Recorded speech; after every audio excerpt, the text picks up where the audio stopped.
Orígenes. A continuación, en Odisea.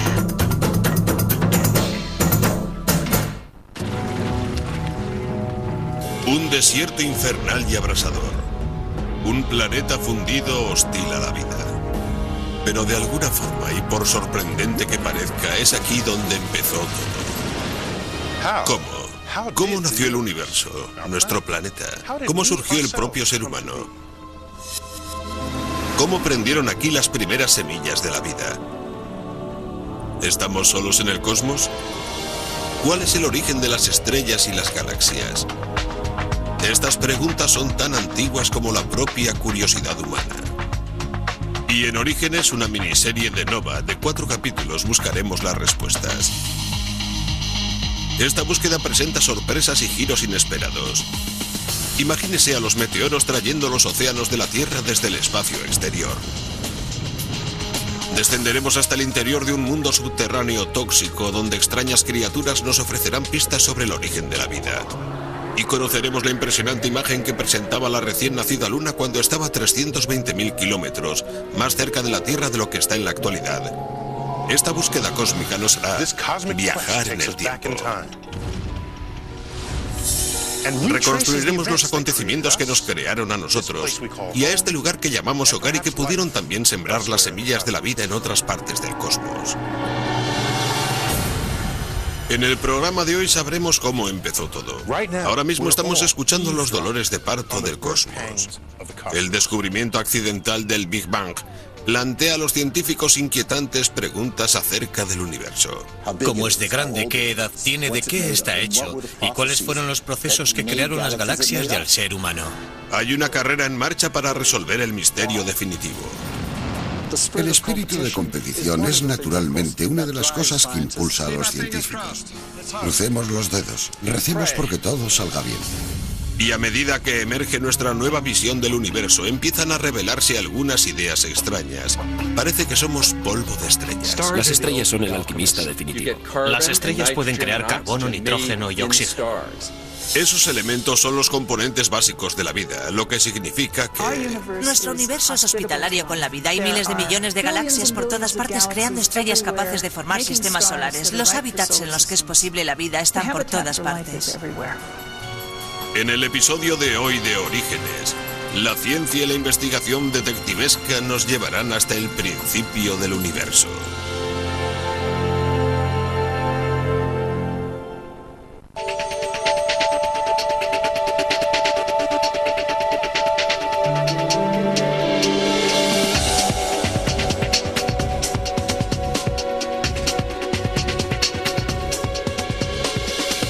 El incesante baile de nuestro universo constituye una visión sobrecogedora.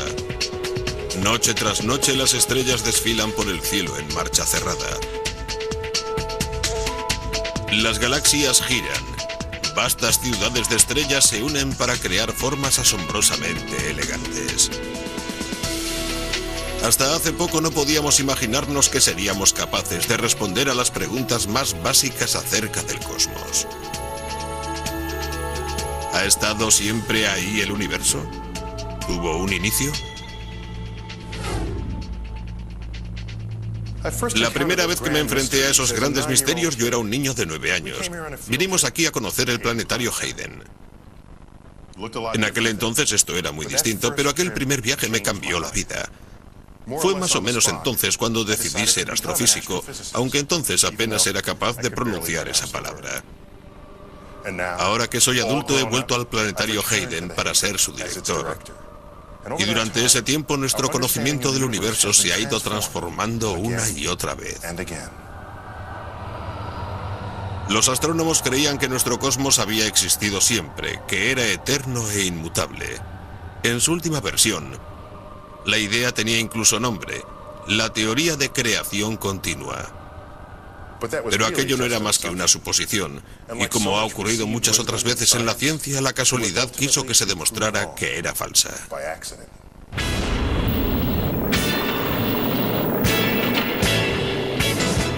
El punto de inflexión se produjo en los primeros días de la carrera espacial.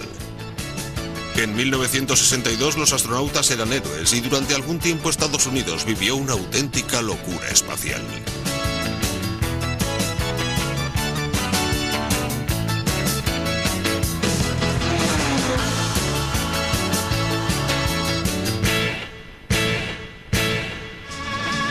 espacio llegó incluso a las listas de éxitos cuando la canción Telstar, llamada así en honor del primer satélite capaz de transmitir llamadas telefónicas transatlánticas, llegó al número 1.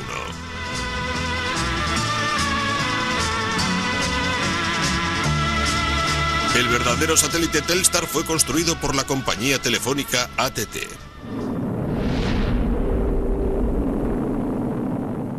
Telstar fue el primer paso en la creación de una red de comunicaciones verdaderamente global. Pero el sistema presentaba algunos fallos, sobre todo un molesto ruido que se escuchaba en las primeras llamadas realizadas a través del satélite. Los ingenieros de AT&T se preguntaban si el problema podría residir en la forma en la que Telstar se comunicaba con la Tierra, utilizando una forma de energía llamada microondas. Los teléfonos son unas máquinas muy sencillas. Todos funcionan más o menos de la misma forma. Hola. Neil, ¿tienes un minuto? No, estoy ocupado. ¿Puedes llamarme más tarde? Espera un segundo. Lo que hacen es convertir las ondas de sonido en impulsos eléctricos y posteriormente convertir esos mismos impulsos eléctricos en ondas de sonido al otro lado de la línea. Tengo que dejarte, estoy trabajando, ¿de acuerdo? Muy bien. Ya hablaremos más tarde, gracias por llamar. Muy bien. Adiós. Los satélites llevan este proceso un paso más allá y convierten los impulsos eléctricos en formas de luz que llamamos microondas y ondas de radio. Para explicarles esta parte, quisiera presentarles a mi sintonizador cósmico. Es sensible a todas las formas de luz existentes. La más familiar es la luz visible con su arco iris de colores. Lo que hace a un color diferente del otro es simplemente su longitud de onda. Y puedo utilizar este mando para pasar de una longitud de onda a la siguiente. Empecemos con el violeta. Tiene la longitud de onda más corta de todas. Moviéndonos a longitudes de onda cada vez más largas, pasamos de un color al siguiente hasta llegar al naranja y al rojo. Ahí termina la luz visible. Pero la luz continúa más allá, solo que aumenta su longitud de onda. ¿Qué tenemos entonces? La zona infrarroja. No podemos ver los rayos infrarrojos, pero los sentimos su calor. Más allá de los infrarrojos están las microondas. Y luego las más largas de todas, las ondas de radio. Nosotros utilizamos tanto las ondas de radio como las microondas para comunicarnos a través de la atmósfera terrestre y del espacio. De hecho, casi todo lo que hay en el cielo nocturno emite energía en forma de estas mismas ondas de radio y microondas. Aquí vemos la Vía Láctea fotografiada con luz visible. Y aquí su imagen con longitud de ondas de radio. Después de la Segunda Guerra Mundial, esta nueva forma de mirar el cielo impulsó la radioastronomía, lo cual condujo a un descubrimiento fenomenal.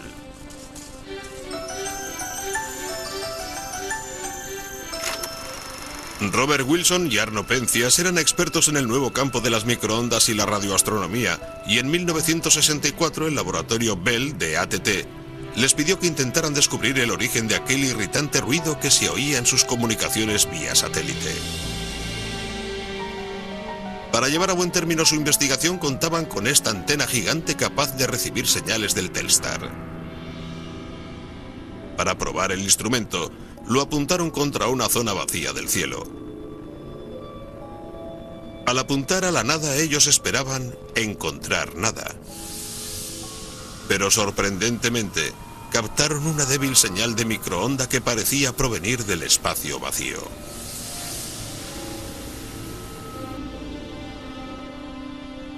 Convencidos de que aquello no era posible, buscaron cualquier posible fuente de microondas perdidas. Incluso subieron al reflector de la antena para desalojar a un par de invitados no deseados. ¿Cuándo fue la última vez que subimos aquí? Hace 38 años. En el 64 o 65 había un par de palomas que vivían allí y que habían depositado sus excrementos en el interior del reflector. Y aquello podía ser una posible fuente de ruido eléctrico. Como estudiante recién graduado hice cosas peores. Probablemente tú también. Sí, haces lo que tienes que hacer. Día a día haces lo que tienes que hacer. Nada funcionó. El ruido seguía allí y misteriosamente parecía provenir de cualquier punto del espacio al que miraran. Para entonces ya podíamos descartar que proviniera de la antena. No sabíamos que pudiera haber algo en el cielo capaz de provocar aquello y pensábamos que la antena no debería captar nada que surgiera del suelo. Era algo muy extraño, no encajaba en nuestra idea de la física.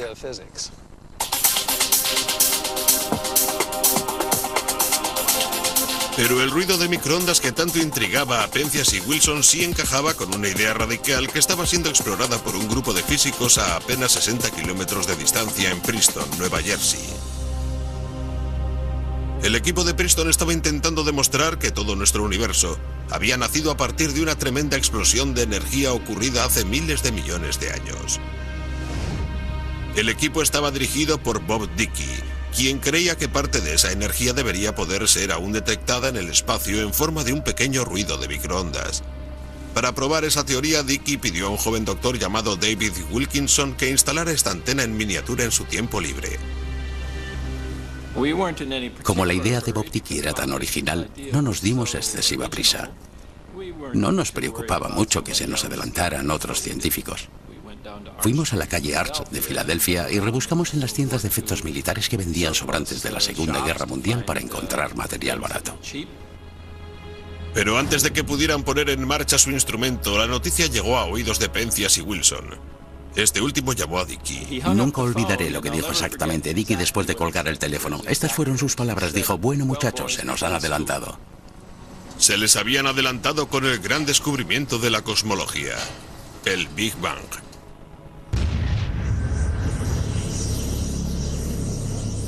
Durante la gran explosión, todo nuestro universo, toda la materia, toda la energía que podría llegar a existir se creó en un instante.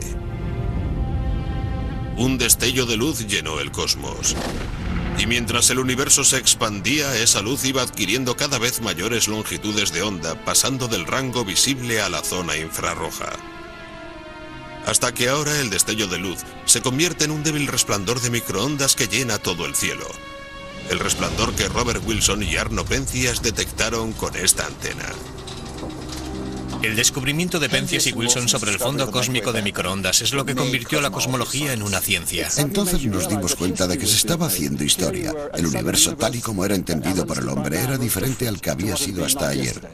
De pronto teníamos datos y podíamos poner a prueba una teoría. Teníamos una teoría que decía que el universo había empezado con una gran explosión y que lo que Penzias y Wilson habían visto era el calor residual del Big Bang.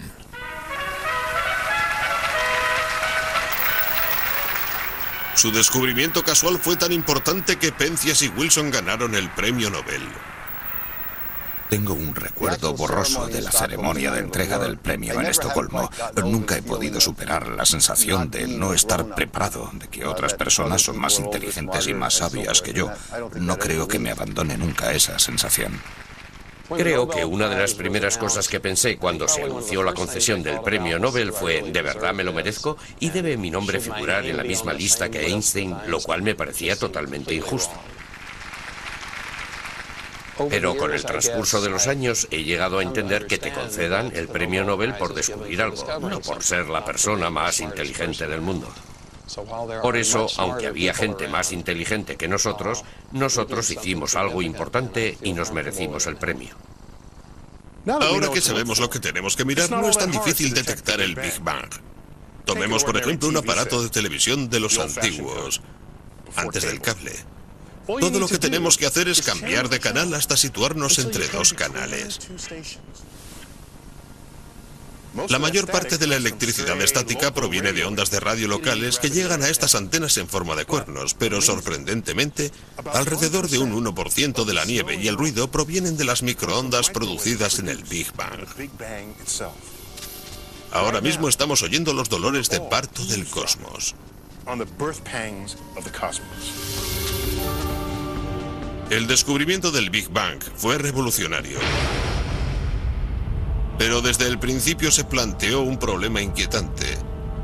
Según esa teoría, el Big Bang lo creó todo, toda la energía y toda la materia del cosmos. En el universo moderno, la materia se concentra en cúmulos, en vastas redes de galaxias en las que apenas hay nada en los vacíos que se forman entre ellas. Pero el resplandor de microondas que habían visto Penzias y Wilson no mostraba ningún tipo de estructura. Y ese es el problema. Un problema importante. El resplandor de microondas del Big Bang parecía perfectamente homogéneo. Era el mismo en todas partes del cielo. Pero si eso era cierto, entonces el universo que había surgido del Big Bang debería ser igual de homogéneo como esta niebla informe. Entonces, ¿cómo empezó el universo a llenarse de cúmulos de materia, galaxias, soles y planetas? Puede que aquel primer universo no fuera tan homogéneo como parecía. Puede que contuviera algunas pequeñas semillas, pequeños puntos densos que la gravedad iría modelando hasta formar las estructuras cósmicas que vemos hoy. Los cosmólogos pensaron que esas regiones ligeramente más densas del primer universo se mostrarían como puntos brillantes en el resplandor de microondas del Big Bang. Así que se dispusieron a descubrirlos.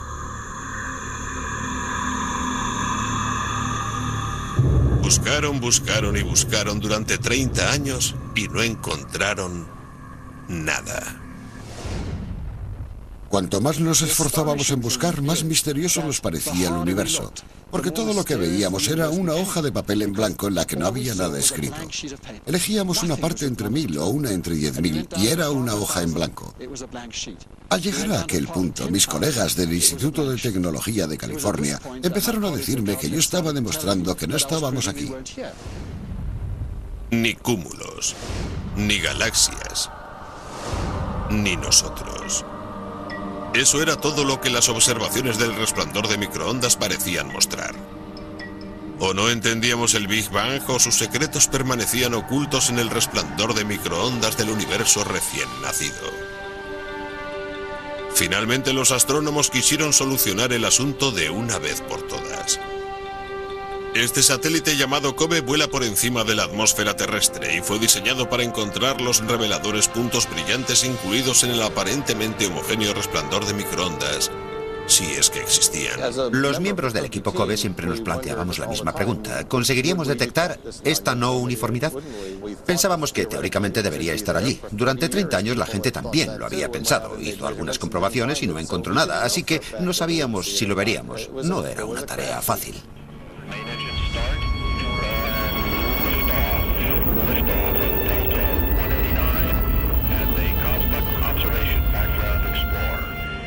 La NASA lanzó el COBE en 1989. Iba a pasar 2 años cerca de la órbita de la Tierra observando el ruido de microondas, la energía del Big Bang, en cientos de miles de puntos del cielo. Cuando acumuló información suficiente, el COBE envió esto. Un patrón lleno de manchas que puede no significar mucho para la mayoría de la gente, pero para los astrónomos fue toda una revelación. Lo que no hicimos, como dijo alguien, fue ver el rostro de Dios en la imagen del COBE. Lo que vimos fue el espectacular rostro del comienzo del universo, que era justo lo que queríamos ver.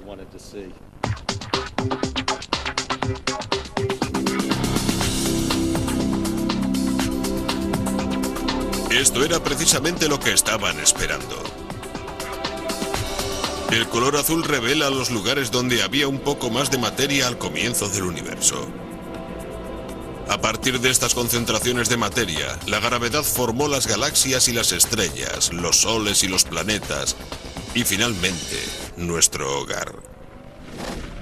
De forma brillante, el satélite COBE confirmó que el universo, tal y como lo conocemos, evolucionó a partir del cataclismo del Big Bang. Pero al mismo tiempo dejaba sin contar una gran parte de la historia. El COBE tenía una limitación. La imagen enviada era borrosa. Una imagen COBE de mí sería algo así. Se ve que se trata de una cara, pero no se sabe si tengo 20 años o 60 o cualquier otra edad. Lo mismo ocurre con la imagen formada a partir de los datos del COBE. Era demasiado borrosa como para revelar gran cosa de lo que de verdad había ocurrido al comienzo del universo. Era como si hubiéramos visto la Tierra y supiéramos que había océanos y continentes, pero no supiéramos cómo se habían formado los continentes ni cómo se habían formado las cordilleras, y tampoco supiéramos que hubiera grandes cañones y casquetes polares. El fondo cósmico de microondas lleva codificado en sí mismo una tremenda cantidad de información. ¿Qué edad tiene? ¿De qué está hecho? ¿Cuántos átomos hay en el universo? ¿A qué rapidez se está expandiendo? Y con la información recogida por el COBE no pudimos contestar a ninguna de esas preguntas. En otras palabras, el COBE nos estaba tomando el pelo. Su imagen borrosa ocultaba las pistas necesarias para resolver misterios fundamentales, desde la edad del universo a los acontecimientos que se desencadenaron en los primeros momentos posteriores al Big Bang. Para descubrir esas pistas necesitábamos una imagen mucho más precisa del resplandor de microondas del Big Bang. Por eso la NASA se decidió a construir esto, el sucesor del COBE, un satélite llamado WMAP. La W es en honor del fallecido David Wilkinson, miembro del grupo de Princeton pionero en la búsqueda de los restos del Big Bang. Sus 20 antenas estaban diseñadas para recoger microondas del cosmos con una precisión sin precedentes. Y su innovador sistema electrónico puede dar forma a una imagen ultranítida a partir de las débiles señales recogidas por las antenas. El equipo del WMAP empezó a trabajar en su satélite en 1996 y desde el principio, como recuerda el director del proyecto, Chuck Bennett, el enemigo era Murphy, la ley de Murphy. La ley de Murphy dice que si algo puede fallar, fallará. Y créame, es cierto. Chuck, ¿conoces el problema que tenemos con la base? No, cuéntame, ¿qué ocurre? Así era la vida de Chuck Bennett. Se pasaba la jornada intentando solucionar las inevitables crisis que casi a diario amenazaban el éxito de la misión WMAP. Tardarían al menos 7 años en obtener resultados, un programa a largo plazo que ofrecía una gran oportunidad a los rivales de la NASA.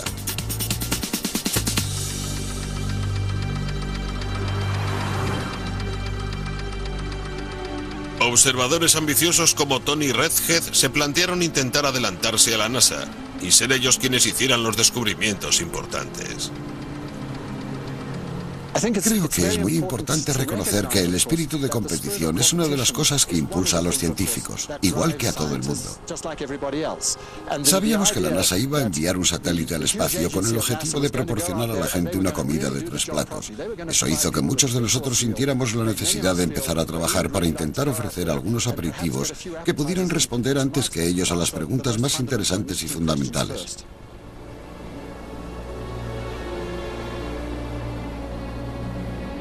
Cuando empezó a trabajar en 1999, Tony sabía que no podía competir con los formidables recursos de la agencia espacial. Así que fijó su atención en una pieza del rompecabezas. Decidió realizar unas observaciones extraordinariamente detalladas de unos pocos y pequeños fragmentos del cielo, con la esperanza de capturar las imágenes más nítidas hasta el momento del resplandor de microondas del Big Bang.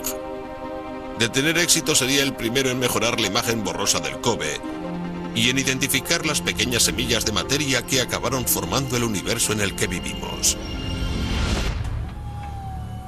Para realizar ese descubrimiento, Tony y su equipo construyeron un instrumento llamado generador de imágenes de fondo del universo. Lo que parece una batería de latas de hojalata gigantes son 13 antenas de microondas independientes colocadas sobre una montura común. Este instrumento tiene el diseño perfecto para producir las imágenes excepcionalmente nítidas que busca Tony. Pero es necesario pagar un precio para conseguir tanta precisión.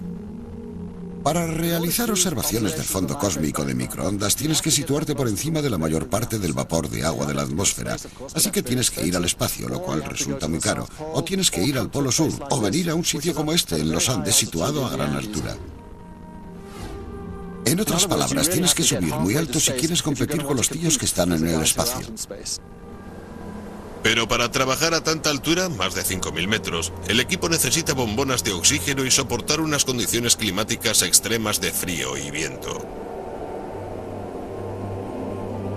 Poco antes de lo que iba a ser una observación de rutina, una feroz tormenta de nieve de 3 días de duración inutilizó el motor de un telescopio clave. Cuando intentaste ponerlo en marcha, se negó a moverse. El instrumento no puede observar el cielo con la precisión deseada por Tony. Esto ha fallado. Si el telescopio no se mueve, Tony no puede observar el cielo. Puede que el origen del fallo esté en el sistema de control. Es un contratiempo, pero menor. Al menos, eso es lo que espera Tony. Ahí es donde va a residir el problema. Naturalmente es un contratiempo extraordinariamente molesto porque hemos hecho lo indecible para asegurarnos que no perdemos ni un segundo de tiempo de observación. No podemos permitirnos permanecer unos días inactivos, y si no podemos trabajar durante 6 semanas, el problema será importante. 2,8, 2,8. 2,8. Y quizás si elegimos otra. Aislado en la cima de su montaña, Tony, Ricardo y Eduardo intentan sin ningún apoyo arreglar el motor estropeado.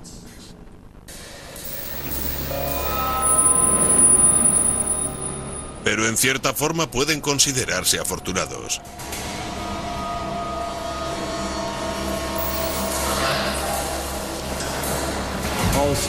El equipo del WMAP no puede permitirse el lujo de poder arreglar algo que se rompa después de que su satélite es lanzado al espacio.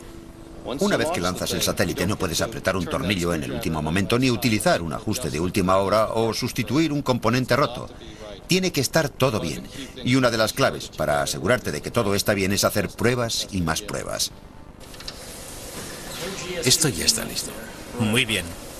No nos hemos dejado ninguna herramienta, ¿no? El último obstáculo que debe superar el WMAP es esta gigantesca cámara de vacío, construida para replicar el frío y la falta de aire del espacio.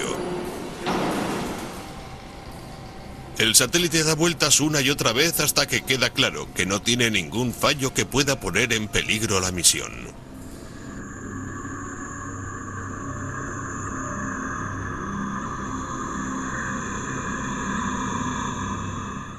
Ricardo, asegúrate de que no haya escaleras alrededor del telescopio. Los esfuerzos de Tony se están viendo recompensados. Después de 3 días de trabajo, el equipo cree que han conseguido resucitar el motor roto. ¿Terminado? Conecta el interruptor de funcionamiento. ¿Conectado? Voy a intentar un destello en Azimut.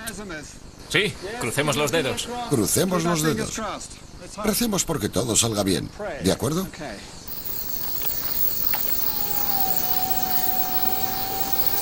Es increíble que se esté moviendo. ¡Se mueve! Es fantástico. Es genial. Hemos superado una crisis importante que ha durado 3 días. Estos hombres han hecho un gran trabajo. Muy bien, buen trabajo. Con su telescopio otra vez en funcionamiento, Tony puede volver a su concienzuda tarea de recoger microondas cósmicas. Es un trabajo lento. Se necesita un mínimo de 50 noches para crear una imagen utilizable de un pequeño fragmento de cielo. Finalmente, tras 5 años de trabajo, el satélite WMAP supera su última prueba. Ya no queda nada que hacer. O el instrumento funciona en el espacio o no. Ha llegado la hora de volar. Por supuesto, Chuck sigue preocupado. Finalmente llegamos a un punto en el proyecto en el que no quedaba más que embalar el satélite y enviarlo al Centro Espacial Kennedy. Naturalmente, los problemas no acabaron allí. Tuvimos que volver a montar algunas cosas y en el proceso nos encontramos con algunos problemas. Igniter's armed, green board, 5, 4, 3, 2, 1. Main engine start and liftoff of the Delta II rocket with the MAP spacecraft. Al final el despegue se produjo en los primeros segundos del primer día de nuestra ventana de lanzamiento. Fue un lanzamiento perfecto. Todo salió a pedir de boca. Smooth flight being reported. Solid motors are now at maximum thrust. En el momento del lanzamiento tienes el corazón en la boca. Has dedicado tu vida a ese satélite. Comes con él, bebes con él, respiras con él. Te despiertas por la noche pensando en algo que puede que no hayas hecho bien, pero despegó y llegó al espacio. Fue increíble.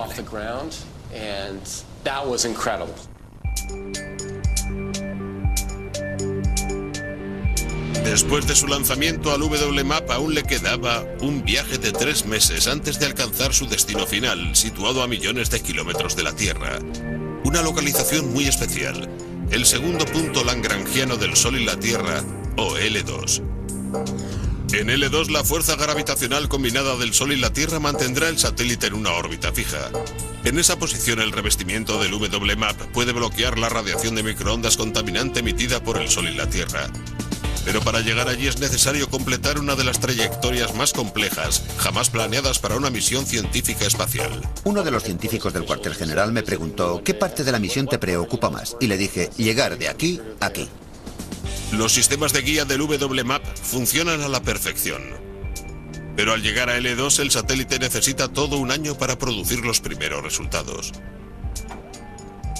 Ese año le concede a Tony justo el tiempo que necesita.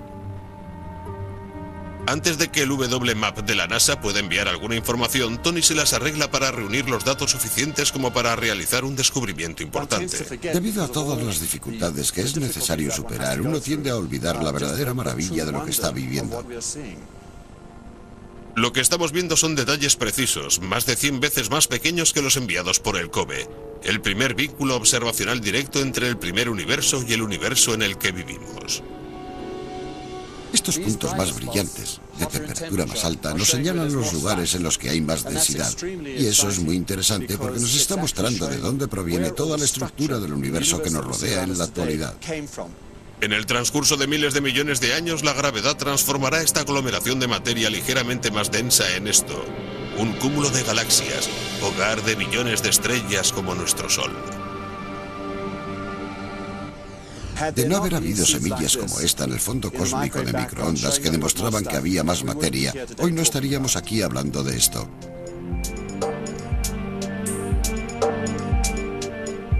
Es una época maravillosa para la ciencia, de hecho la mejor, porque tenemos la satisfacción de haber confirmado ciertas predicciones gracias a estas observaciones y descubrimientos. Estamos al borde de una revolución de proporciones inimaginables.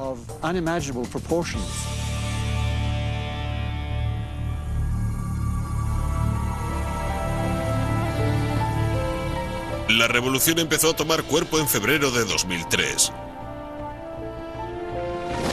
En poco más de un año, el WMAP ha analizado más de 2 millones de puntos del cielo.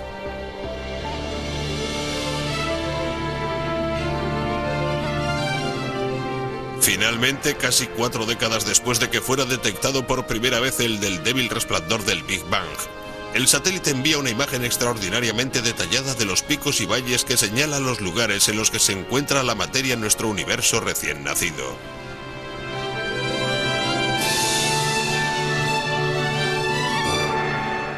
Así que esto, David. Este es el aspecto que tenía el universo 380.000 años después del Big Bang. ¿Fuiste el primero en ver esto cuando llegó del telescopio? Creo que fui el primero en ver esta versión del mapa. ¿Qué sentiste? Me sentí en el cielo. Saber que eres una de las primeras personas que tiene la posibilidad de ver esto es increíble. En esta versión de la imagen del WMAP, los picos son puntos calientes que muestran dónde se formarán los supercúmulos de galaxias. Los valles se convertirán en espacios vacíos. Y lo que es más importante, esta imagen es tan detallada que ahora los cosmólogos pueden reconstruir casi en su totalidad la historia de lo que ocurrió durante el nacimiento del universo y permitió crear las estructuras que vemos hoy. El Big Bang en sí sigue rodeado de misterio, aunque el WMAP nos dice que el nacimiento del universo tuvo lugar hace 13.700 millones de años. Utilizando los datos del WMAP, podemos remontarnos casi hasta esa fecha, un momento en el que el universo era diminuto, mucho más pequeño que esta perla. No sabemos con seguridad qué es lo que ocurrió después, pero la idea más acertada es que se produjo un fenómeno que llamamos inflación y que desencadenó una expansión hiperrápida, aumentando el tamaño del universo miles y miles y miles de millones de veces. Pero de forma tan repentina como empezó, la inflación se detuvo, dejando detrás un universo denso, caliente y violento. Todo el espacio está lleno de un zoo de partículas exóticas, las precursoras de la materia ordinaria. Y toda la luz del cosmos está atrapada en una especie de interminable partida de petacos en la que rebotan estas partículas. Pero mientras el universo continúa su expansión, también se va enfriando, hasta que al menos 380.000 años después del Big Bang, las temperaturas caen hasta un nivel en el que pueden formarse átomos estables. En ese instante, se disipa la niebla primigenia y la luz del Big Bang brilla con libertad, formando la imagen capturada por el WMAP, la fotografía de un cosmos recién nacido. El descubrimiento más destacado del WMAP fue que el universo era increíblemente simple. Creo que ahora estamos cerca de conocer la forma en la que ha evolucionado el universo, desde un segundo después del Big Bang hasta hoy mismo.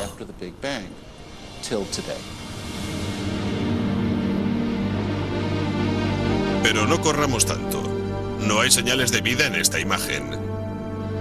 El universo del WMAP contiene únicamente los átomos más sencillos, principalmente hidrógeno, simplemente un único protón y un electrón junto con un poco de helio. Y la composición química de los seres vivos requiere una composición más compleja: carbono, oxígeno, hierro y todo lo demás. Pero si esos elementos no existían en el primer universo, ¿de dónde salieron?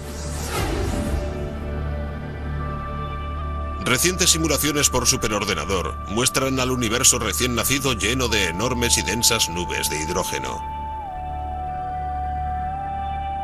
Casi inmediatamente las nubes empezaron a condensarse y a atraerse entre sí debido a su propia gravedad. A medida que el hidrógeno se va acumulando, va aumentando la densidad de la región central, hasta que algo radicalmente nuevo ilumina el universo. Una estrella. Las primeras estrellas son gigantes de hidrógeno, al menos 100 veces más grandes que nuestro Sol.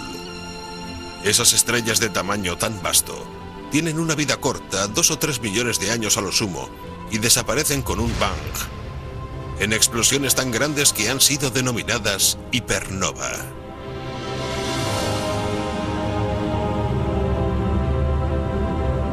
Y es con estos cataclismos con los que el universo empieza a acumular los elementos que harán posible la vida.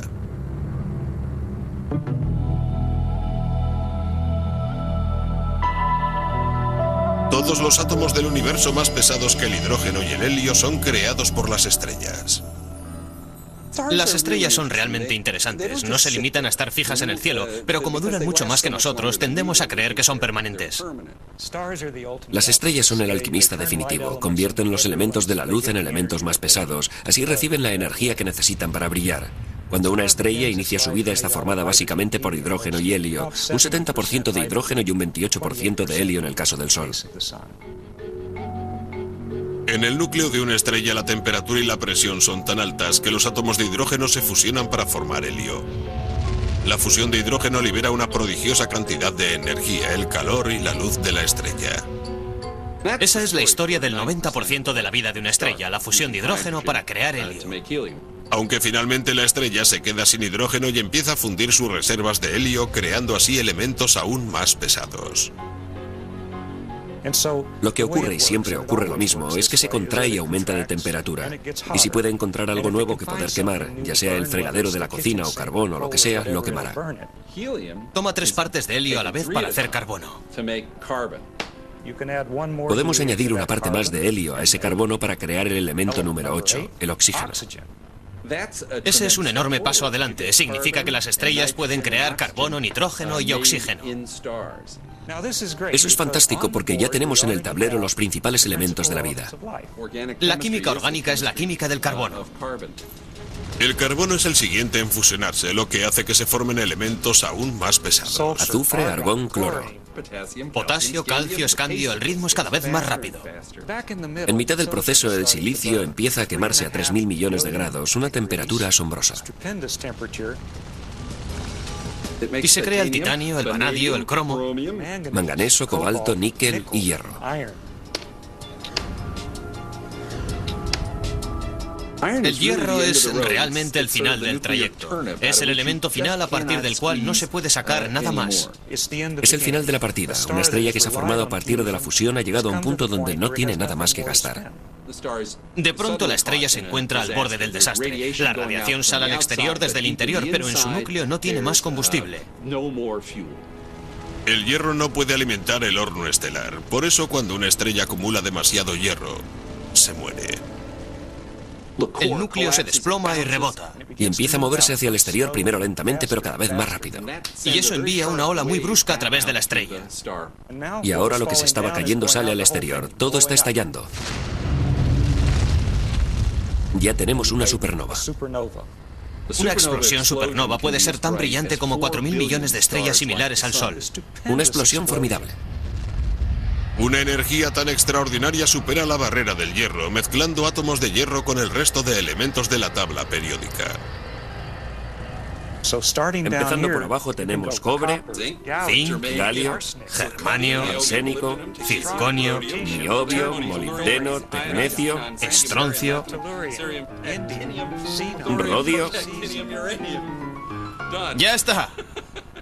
Son bastantes elementos. Solo somos polvo de estrellas. El carbono de nuestro cuerpo, el hierro de nuestra sangre, el calcio de nuestros huesos. Hasta el último átomo se formó en una estrella. Pero no es tan sencillo. Ninguna estrella puede producir más que unos pocos elementos pesados. Así que para crear un entorno en el que pudiera desarrollarse la vida, el universo tuvo que encontrar la forma de concentrar la materia buena. Algo que consiguió a través de un proceso que se parece mucho a la forma en la que prepara una sopa el chef Michael Romano. Como sabes, no existe una buena cocina sin una buena sopa. Y toda sopa empieza con agua, así que pongamos un poco de agua en el puchero. En este cosmos culinario, estos ingredientes representan a las primeras estrellas, y cada una de ellas le añade un poco de sabor al caldo en el que están inmersos. Y luego necesitamos calor. Parece ser que en el cosmos no están a falta de calor. Eso está bien. En el caldo que dejaron las primeras estrellas se formaron nuevas estrellas. Aquí llega la segunda ronda de ingredientes, y mientras hierven, la sopa interestelar va cogiendo cada vez más sabor. Fíjate en lo buena que está quedando. Estoy deseando probarla. ¿Recuerdas el agua con la que empezamos? Sí. Fíjate en lo que se ha convertido. Creo que ya tiene el sabor suficiente como para recibir los ingredientes estrella de la receta: el marisco y el pescado. Finalmente esta sopa cósmica está casi lista. Ha llegado a un punto en el que después de estar bullendo durante miles de millones de años está en condiciones de recibir la forma de vida que emergería en la Tierra. Esto es para ti. Gracias, Michael. Disfrútala.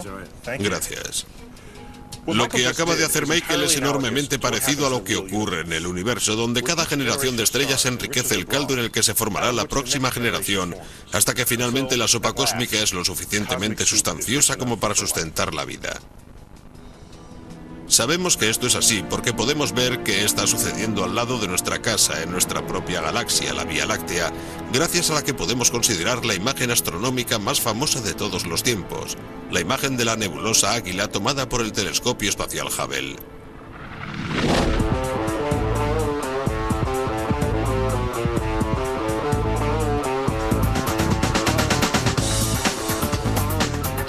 Da la impresión de que esta imagen está en todas partes, pero lo cierto es que sí está en todas partes. No todo el mundo consigue que algo hecho por él aparezca en sellos de correos o impreso en la camiseta de un estudiante que pasea por el campus.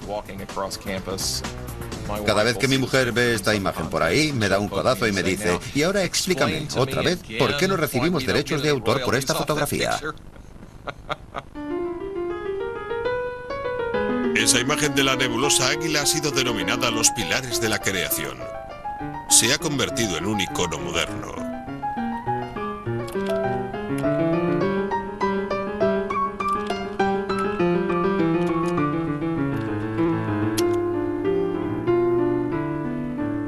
La primera vez que la transmitió el Hubble a la Tierra, los propios científicos se quedaron estupefactos al ver aquello. No estábamos preparados para lo que vimos cuando recompusimos las imágenes de la nebulosa Águila.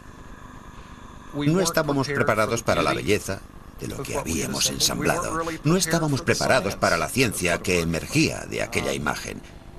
De vez en cuando tienes un golpe de suerte. Lo que la imagen revelaba eran los lugares de nuestra Vía Láctea en los que estaban formándose nuevas estrellas. ¿Ves estos pequeños nódulos de aquí? Cada uno de ellos es lo suficientemente grande como para tragarse varias veces nuestro sistema solar.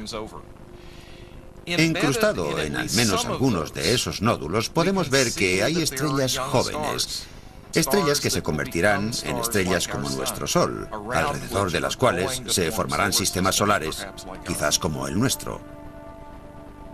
Es posible que dentro de 4.000 millones y medio de años, una civilización de un planeta que esté en la órbita de esa estrella mire al cielo y se pregunte de dónde provienen. No voy a decir que vaya a ocurrir, pero ciertamente es posible.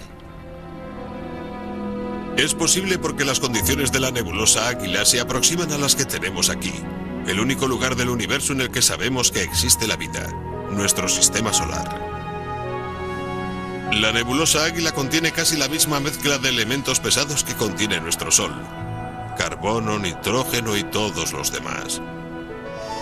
Pero la gran pregunta es si la vida, o al menos las condiciones que puedan permitir la existencia de vida, está repartida por todo el cosmos. ¿Vivimos en un universo que favorece la vida? ¿O son las 100.000 millones de galaxias que existen desiertos vacíos e inhóspitos?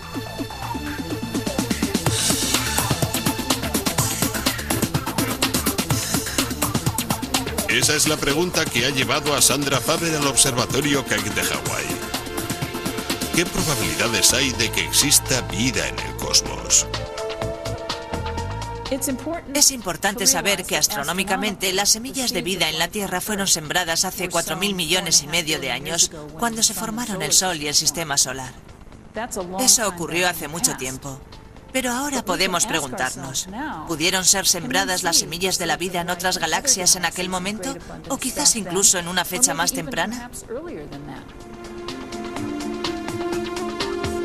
Sandy utiliza el telescopio Keck como una especie de máquina del tiempo con la que mirar en el pasado.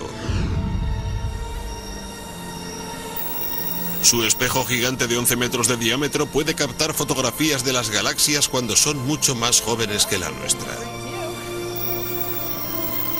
Pero no basta con limitarse a observar galaxias tan lejanas. Sandy quiere saber de qué están hechas.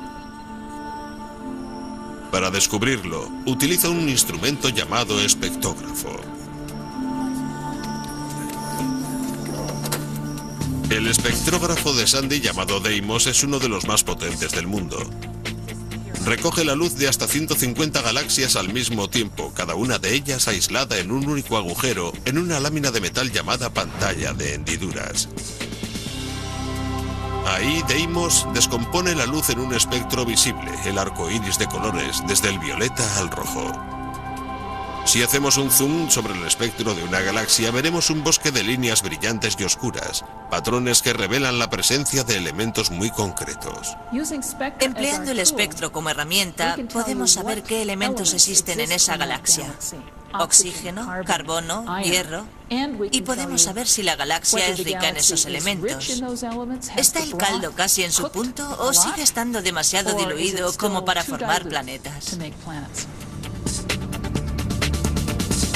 Eso es lo que hará hoy Sandy, medir las cantidades de elementos pesados para determinar la capacidad de albergar vida de cada galaxia. Sandy y su equipo tienen planeado examinar 65.000 galaxias en total para crear un enorme censo llamado el sondeo Deep.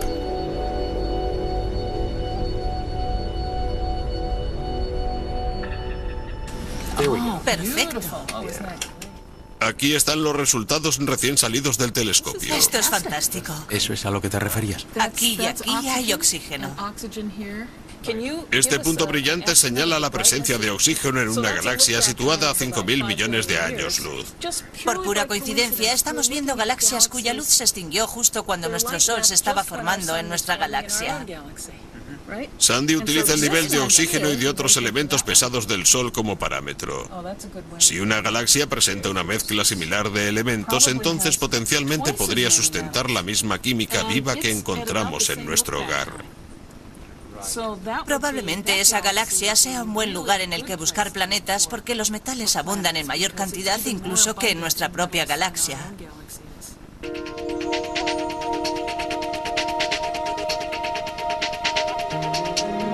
Dos años después del inicio de un programa de observación de 10 años, el equipo encargado de realizar el sondeo DEEP ya ha detectado miles de galaxias lejanas en las que abundan los elementos de la vida, lo cual nos lleva a una conclusión sorprendente.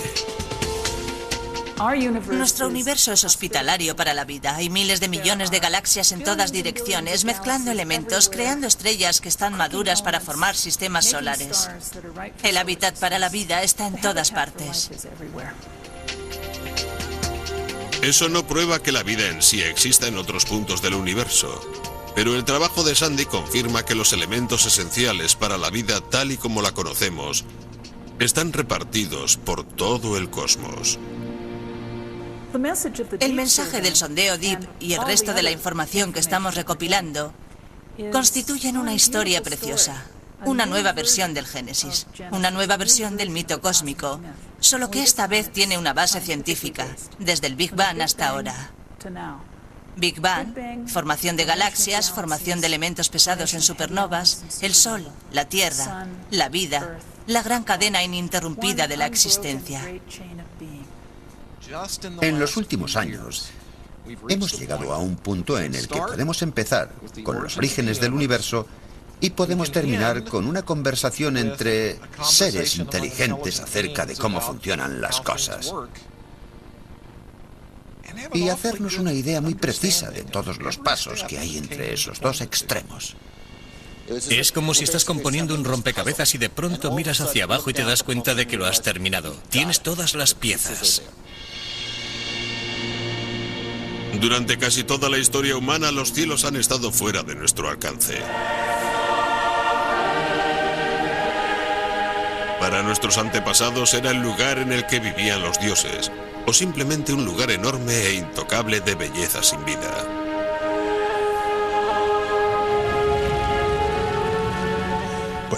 Pero en la actualidad el estudio de los orígenes del cosmos nos revela una historia muy diferente. Nos revela la historia de la vida. Nuestra historia, que se extiende mucho más allá de la formación de la Tierra, nos revela que la aparición de las condiciones para que se diera posible la vida no fue un accidente. Al contrario, fue el resultado natural de casi 14.000 millones de años de evolución cósmica. Una cadena de conexiones que une el nacimiento del universo con nosotros, aquí y ahora.